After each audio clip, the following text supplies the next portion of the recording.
안녕하세요. 저는 서울에서 초등학교에 다니는 딸을 키우면서 살고 있는 37세 여성입니다. 오늘 글을 올리는 이유는 3년 전에 제가 몸으로 겪은 끔찍한 경험을 여러분들에게 털어놓기 위해서예요. 요즘은 젠더 갈등이니 뭐니 해서 남자와 여자가 서로 앙숙이 되어서 싸우는 일을 심심찮게 볼 수 있는데요. 게다가 데이트 폭력 같은 문제로 여자들이 남자를 세상에 같이 살아가는 동반자가 아니라 적으로 생각하는 경우가 많다고 생각합니다. 하지만 무엇보다 여자의 가장 큰 적은 남자가 아니라 여자라는 사실을 결혼을 한 뒤에 저는 뼈저리게 느꼈어요. 바로 시어머니 때문입니다. 시어머니는 결혼 초부터 저를 집요하게 괴롭혀서 강박증과 심한 스트레스로 인한 정신적인 고통을 몇 년간 겪어야 했어요. 제가 당한 정신적인 고통은 기혼 여성들이 흔히 말하는 고부 갈등이 아니에요. 시어머니를 통해서 인간의 마음속에 숨어있는 악마 같은 잔인한 본성을 똑똑히 목격했습니다. 그때를 생각하면 지금도 피가 거꾸로 솟구치는 느낌이 들지만 마음을 가라앉히고 차분하게 사연을 시작하겠습니다. 공무원인 아버지와 전업주부인 어머니를 둔 평범한 가정에서 자란 저는 대학을 졸업하고 들어간 직장에서 남편을 만나게 되었어요. 남편은 제 사수였고 다정하고 섬세한 성격의 그에게 저는 금방 호감을 느끼게 되었죠. 최지은 씨, 만나서 반가워요. 제가 한 달 동안 지은 씨에게 업무를 가르쳐 줄 담당자예요. 우리 잘 지내봐요. 네, 직장 생활은 처음이라 너무 떨려요. 잘 부탁드립니다. 걱정하지 말아요. 누구나 초보인 시절은 있으니까요. 저만 믿어요. 그는 제가 업무에 잘 적응하도록 세심하게 배려하면서 일을 가르쳐 주었어요. 덕분에 저는 3개월 만에 업무를 완전히 익히고 주어진 업무를 혼자서 척척 해내게 되었어요. 김 대리님 감사해요. 너무 잘 가르쳐 주셔서 이젠 업무에 자신감이 생겼어요. 그렇다면 다행이네요. 오늘 저녁에 시간 있으세요? 제가 저녁 쏠게요. 그렇다면 없는 시간도 만들어야죠. 저는 그동안의 배려에 대한 감사의 표시로 저녁을 샀고 그 뒤로 저희들은 가끔씩 같이 밥을 먹거나 커피를 마시면서 업무를 떠나서 사적인 대화도 하는 사이가 되었고 어느새 제 마음속에는 그에 대한 사랑의 감정이 피어올랐습니다. 몇 달 뒤에 그와 함께 창원에 있는 공장으로 출장을 가게 되었는데 그때 저는 그에게 완전히 빠지고 말았어요. 공장에 도착하자 50대 중반 정도로 보이는 작업반장이 저희들을 맞아주었어요. 그는 생산 현장에서 왕처럼 군림하고 있었고 누구나 그의 기분을 건드리지 않으려고 조심하는 게 눈에 보였어요. 거기에는 이유가 있었는데 작업반장이라는 직책은 보잘것없었지만 그는 공장에서 가장 오래된 직원이었어요. 공장을 처음 지을 때부터 지금까지 30년 넘게 일하고 있다고 했어요. 게다가 화가 나면 말보다는 주먹부터 휘두르는 다혈질의 괴팍한 성격 때문에 공장장도 그를 함부로 대하지 못할 정도였죠. 그렇지만 더러운 성질만 빼면 최고참답게 누구보다 공장 일을 잘 알고 있는 유능한 관리자였어요. 그런데 그는 같이 현장을 둘러보면서 수시로 여성을 비하하는 말을 서심없이 했습니다. 아, 여자들은 말이야. 머리는 텅 비어있는 쓸모없는 동물들이야. 남자한테만 잘 보이면 편히 살 수 있으니 얼마나 좋아. 그는 지독한 남성 우월주의자였고 여성인 제 앞에서도 이런 모욕적인 말을 주저없이 했어요. 남자를 주인처럼 받들고 섬길 줄 모르는 여자는 인간 취급을 해주면 안 돼. 저는 화가 나고 기분이 나빴지만 꼭 참고 있었어요. 그런데 업무 회의를 마치고 회식을 하는 자리에서 일이 터지고 말았어요. 술에 취한 작업반장이 저를 보면서 해벌쭉 웃더니 술을 따르라고 하는 겁니다. 어이, 최양.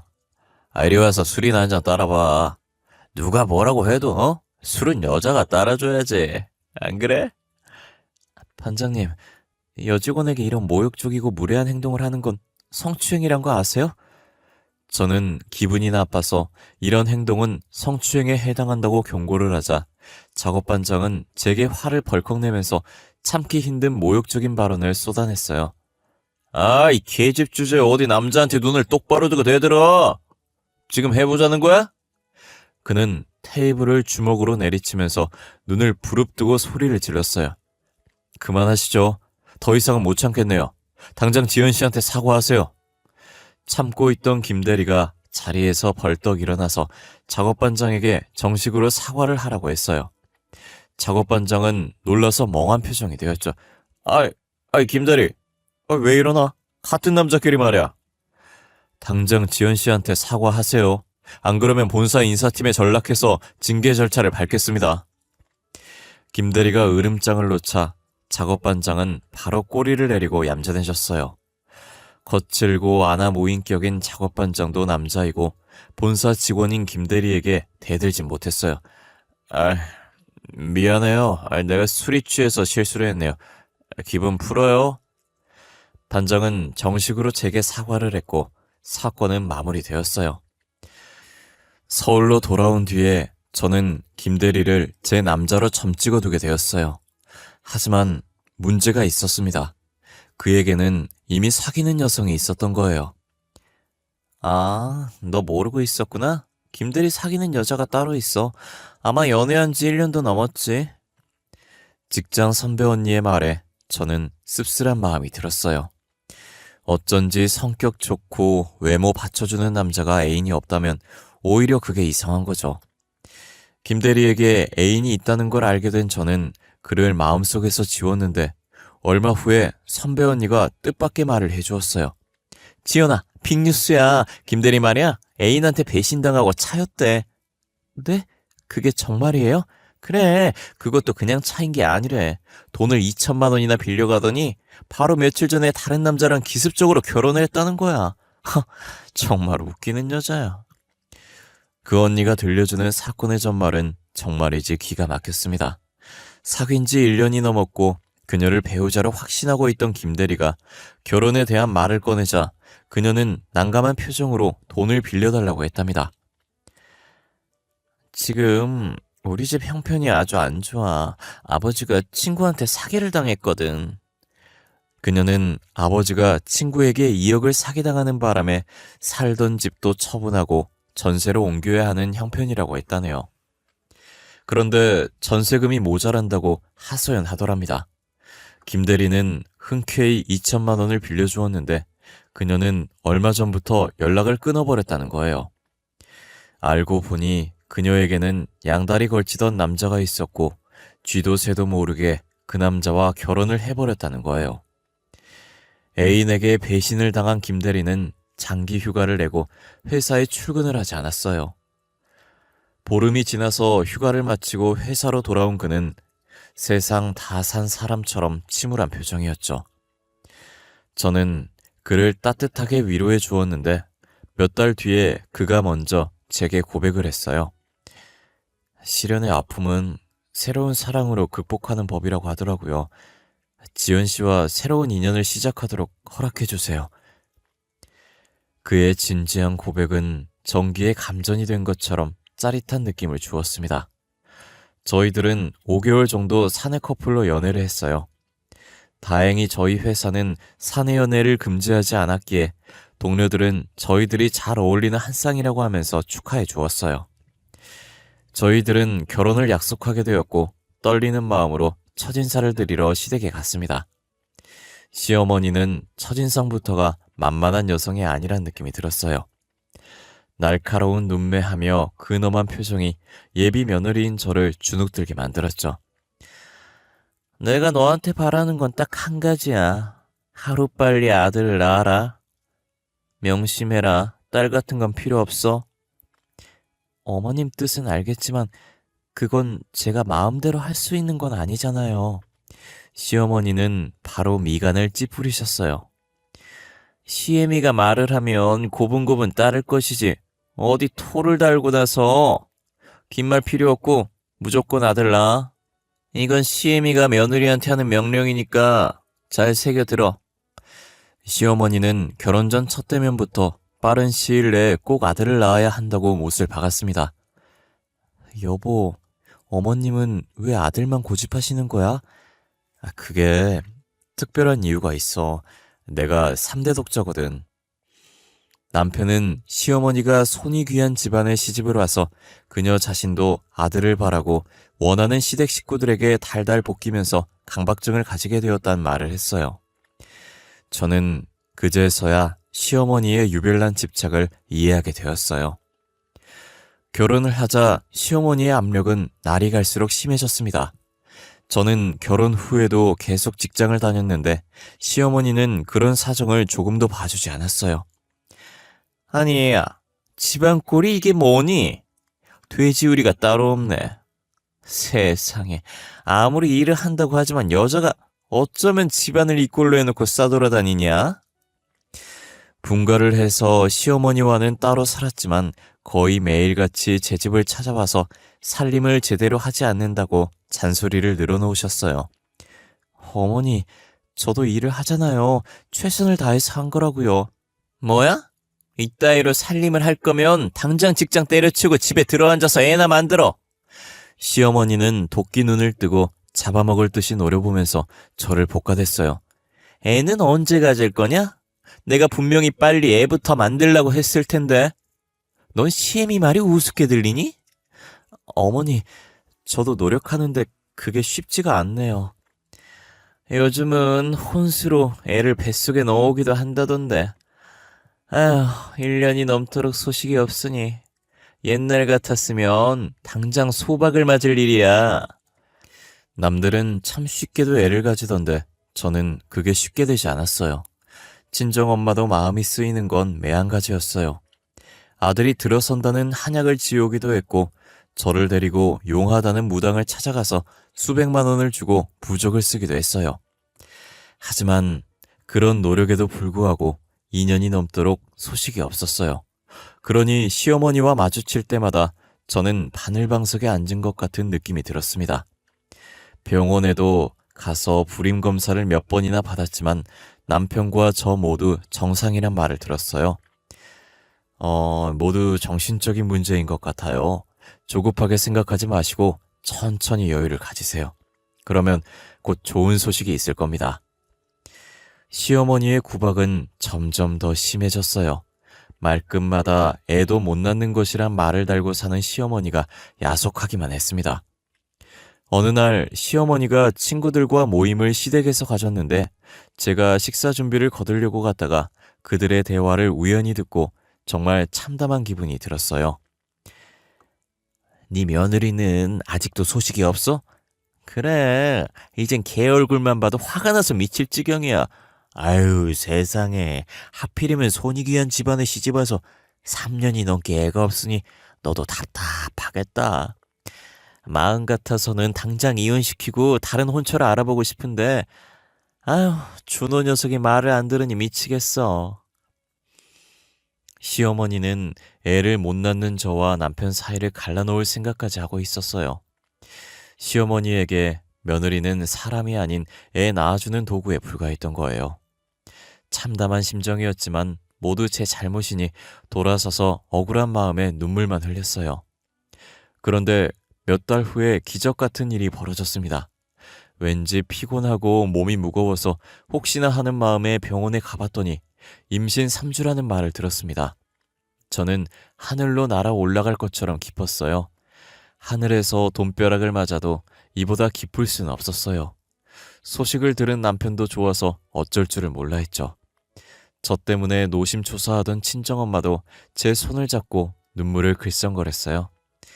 아휴, 이제 됐다. 하늘이 우릴 도운 거야. 그런데 시어머니는 그렇게 바랬던 임신 소식을 듣고도 좋아하기는커녕 단호하게 말하셨어요. 꼭 아들을 낳아야 된다. 이제 홀몸이 아니니 당장 회사도 때려치우거라. 그리고 애를 낳을 때까지 내 집에 들어와서 살아. 시어머니는 아들이 아니면 안 된다는 말을 하면서 시댁으로 들어오라고 하셨어요. 말로는 임신한 며느리를 곁에 두고 보살펴 주겠다고 했지만 시어머니와의 동거는 불편한 일이어서 저는 다른 핑계를 댔지만 시어머니는 고집을 꺾지 않으셨어요. 엄마가 당신을 생각해서 들어와 살라고 하시는데 그렇게 하자. 남편까지 시어머니를 두둔하고 나서자 저는 도리 없이 시댁으로 들어가게 되었네요. 매일 시어머니와 얼굴을 맞대고 지내다 보니 저는 매일 스트레스를 받게 되었습니다. 시간이 지나면서 배가 불러오고 움직이는 것도 힘들어졌지만 시어머니는 집안일을 전부 제게 맡기고 조금도 도와주지 않으셨어요. 저는 힘들고 지쳐서 쉬고 싶어도 시어머니의 따가운 눈초리가 등 뒤에서 느껴져서 편히 앉지도 눕지도 못하고 지냈습니다. 딸은 안 되니 꼭 아들을 낳아야 한다는 시어머니의 정신적인 압박까지 더해져서 밤에는 걱정이 되어서 잠도 제대로 못 자고 악몽에 시달리기도 했어요. 그러다 갑자기 배가 너무 아파서 견딜 수가 없었어요. 아랫배를 송곳으로 마구 찌르는 것 같은 아찔한 통증을 느끼면서 몸을 덜덜 떨다가 그대로 의식을 잃고 말았습니다. 정신을 차리자 병원에 누워 있었고 남편이 침통한 표정으로 저를 쳐다보고 있었어요. 여보, 우리 애는 어떻게 됐어? 괜찮은 거지? 제 머릿속에는 가장 먼저 뱃속에 든 애가 걱정되었어요. 그런데 남편은 애가 유산되었다는 청천벽력 같은 말을 했습니다. 저는 머릿속이 어두워지면서 다시 의식을 잃을 뻔했습니다. 여보, 괜찮아. 애는 다시 만들면 돼. 남편은 어떻게든 저를 위로해 보려고 했지만 저는 세상을 전부 잃은 것 같은 허탈감에 살아갈 기운조차 없어졌어요. 그래도 친정엄마가 날마다 찾아와서 제게 용기를 줘서 겨우 몸을 추스르고 병원을 나와서 시댁으로 갔습니다. 그런데 시어머니는 저를 쳐다보지도 않으셨어요. 제가 인사를 해도 먼 산만 바라보았고 제가 말을 걸어도 대답도 하지 않았어요. 그때부터 시어머니와 저는 말 한마디 섞지 않고 지내게 되었죠. 시어머니는 저를 아예 투명인간 취급을 했어요. 유산을 한 것도 서러운데 시어머니의 차가운 태도는 저를 더 힘들게 만들었어요. 이렇게 지내다가는 병이 나서 죽을 것만 같았어요. 병원에서 진료를 한 의사는 모두 정신적인 것이니 마음을 편하게 가지라는 말만 했어요. 말은 쉽지만 제 입장에서는 하루하루가 지옥에 던져진 것처럼 고통스러운 날들이었습니다. 더는 참기 힘들어진 저는 남편을 설득했어요. 시어머니의 압박에서 벗어나게 해달라고 애원을 했던 거죠. 여보, 우리 다시 분가하자. 어머님하고 같이 살다가는 숨이 막혀 죽을 것 같아. 사람 살리는 셈치고 당신이 나서줘. 남편은 처음에는 제 말을 귀담아 듣지 않다가 끈질기게 설득하자 시어머니에게 다시 분가를 시켜달라고 매달렸어요. 물론 시어머니가 순순히 허락해주지 않았지만 남편이 끈질기게 매달린 끝에 저는 시어머니에게서 풀려날 수 있었습니다. 시어머니와 떨어져 사는 게 이렇게 편하고 좋다는 걸 전에는 몰랐어요. 그리고 마음이 편안해지니까 의외로 금세 애가 들어섰어요. 시어머니는 또 시댁으로 들어오라고 하셨지만 절대 그럴 수는 없어서 친정엄마에게 도와달라고 사정을 했어요. 친정엄마는 시어머니를 만나서 간곡하게 부탁을 했습니다. 부족하고 모자란 지연이를 딸처럼 보살펴 주신 은혜 정말 감사드립니다. 그런데 사돈도 시집살이 해보셔서 아시겠지만 며느리에게 시어머니는 여간 쉽지가 않아요. 그러니 애를 낳을 때까지만 제게 맡겨주세요. 부탁드립니다. 딸 가진 죄인이란 말처럼 엄마는 한없이 낮은 자세로 간청을 했고 시어머니는 마지못해 저의 친정행을 허락해 주셨어요. 애를 낳을 때까지 친정에서 엄마와 같이 지낸 그 시간이 제게는 가장 행복했던 것 같아요. 아무튼 저는 무사히 출산을 했는데 아쉽게도 딸이었어요. 저는 아들을 원했던 시어머니가 떠올라 걱정이 되었지만 손녀를 데리고 시댁에 가자 시어머니는 저를 반겨주셨어요. 그래, 애썼다. 딸이면 어떠냐? 아들은 다음에 낳으면 되지. 너무나 의외였어요. 저는 시어머니의 차가운 냉대를 각오하고 있었는데 시어머니는 손수 미역국까지 끓여주면서 저를 다독여 주셨어요. 저는 시어머니의 아들 타령에서 이제야 풀려났다고 생각했는데 그것은 무서운 음모의 시작에 불과했습니다. 몇 달 뒤부터 남편의 행동이 이상해졌어요. 여러 가지 핑계를 대면서 집에 오는 시간이 점점 늦어졌고, 전에는 없던 지방으로 며칠씩 출장을 가는 일이 잦아졌어요. 일 때문에 집을 비운다니 할 말이 없었죠. 당신 요즘 출장을 왜 이리 자주 가는 거야? 내가 외근이 많은 부서로 발령이 났어. 지방에 흩어져 있는 지사들을 관리하는 부서에서 한 달에도 몇 번씩 지방에 내려가야 한다니까. 그렇구나. 많이 힘들고 피곤하지. 힘들어도 별 수 있어. 당신하고 우리 딸 해주 생각하면서 참아야지. 고마워, 여보. 사랑해. 출장 때문에 남편이 집에 들어오는 날에 손을 꼽을 정도였어요. 그리고 시어머니의 행동도 이상해졌어요. 제게 너무 잘해주는 겁니다. 전에는 제 집에 오면 기숙사 사감처럼 날카로운 눈빛으로 집안을 샅샅이 살피면서 꼬투리를 잡아 잔소리를 하면서 몰아세웠는데 완전히 다른 사람이 되어버렸어요. 애 키우느라 힘든데 이제부터 집안일은 내가 들러서 해주마. 그러니 너는 아무 걱정하지 말고 애 키우는 데만 신경 써. 네? 아니에요. 애 핑계대면서 집안일을 어머님께 떠넘길 순 없죠. 저는 집안일을 거들 필요 없다고 말렸지만 시어머니는 매일같이 집으로 와서 팔을 걷어붙이고 빨래며 청소에 자질구레한 집안일을 모두 하셨어요. 처음에는 부담스러웠지만 시간이 지나면서 시어머니에게 집안일을 의지하게 되어버렸어요. 그런데 딸의 돌잔치를 며칠 앞둔 어느 날 저는 낯선 여자의 전화를 받았습니다.